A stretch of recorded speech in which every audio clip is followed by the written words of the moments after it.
Tyler has words here. We're going to talk about Barry, the show.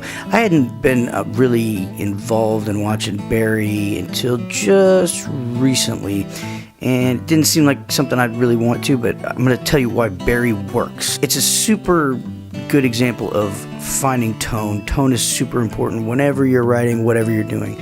So if you want a study in tone, this is a perfect one. There's other shows that walk these tonal lines really well, but let's talk about Barry. I mean, what is it? It's a comedy. It's a dark comedy. It's a mystery. It's a crime. It's kind of there's elements of a thriller. It's mystery. It's a sort of it's definitely a drama. You know, the thing is, I hate labels. I hate all these labels, but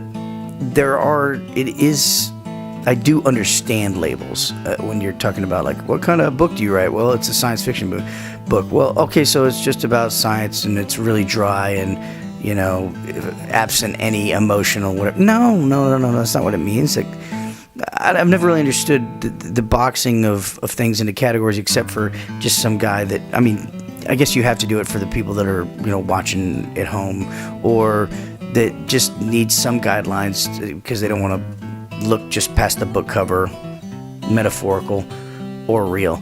And anyway, Barry walks these fine lines. I mean, what they do is they take and here's how they do it. Let me see if I can break this down, because I was just watching the show and I'm trying not to take notes, but I just want to enjoy something, and I'm laughing, but I'm laughing just a little bit, just enough laughter. I'm kind of feeling stuff, just enough feeling stuff. I'm interested in the plot and what's going to happen, just enough. Everything is working, and it's riding all these lines. And like, say it's like a minefield. I mean, it's going right through, and it's not stepping on anything, and nothing's blowing up, and everybody's safe somehow. And it creates a really good show. Very good writing. And the devil's in the details when you're working on it. If you're trying to do tonal, you know, ride the thing between tones.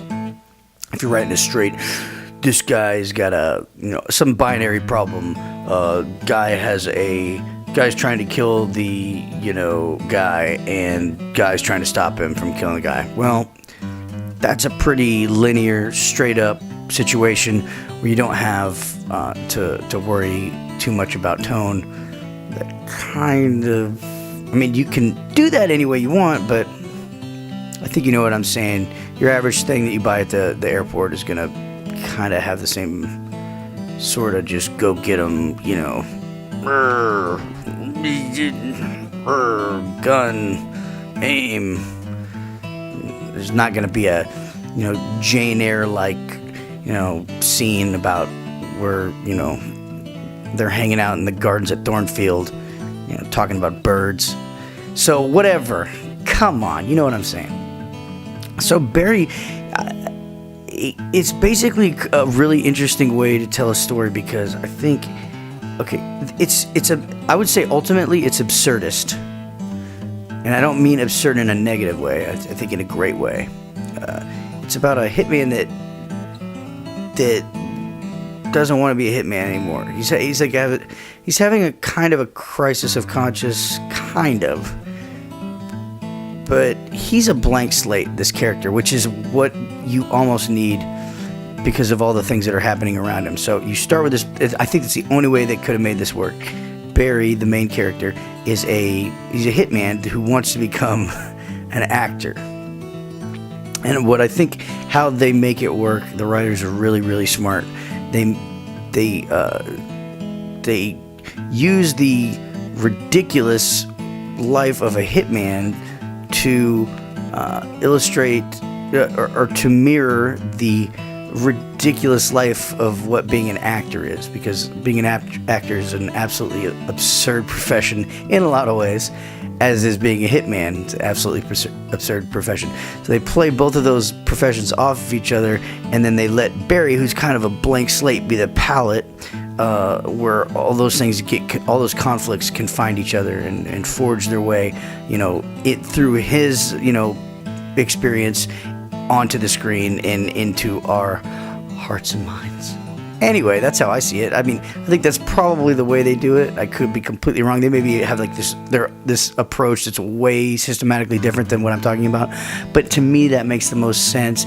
And because of all the tonal things that are going on, keeping things straight like that, you probably have to have some kind of framework on which you have to operate. So I think that's how they do it. So maybe find like a little. I like it because I like finding little systems within, these creative processes to help you, just keep you on the straight. Because if one episode is completely hilarious and then the next episode is completely, dour and just drama laden, then people are going to get crazy. So if one chapter of your book is super, super dark, well, you need to make sure it's balanced out. Or if you just want to be crazy, that's your of course you're right. But I just think for the most, coherent and cohesive experience, this is probably the way to go. Anyway, I would recommend this show as an instructive piece, and I'm not reviewing it except to say that, of course, I wouldn't be sitting there watching it if I didn't enjoy it. So check it out.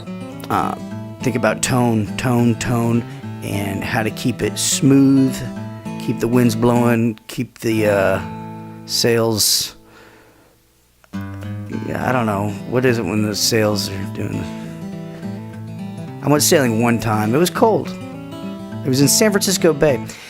And I'll tell you, let me just get into that story. It was really, this is actually quite interesting. I was doing this and there was a guy, and I said, hey, man, and there were some dolphins, and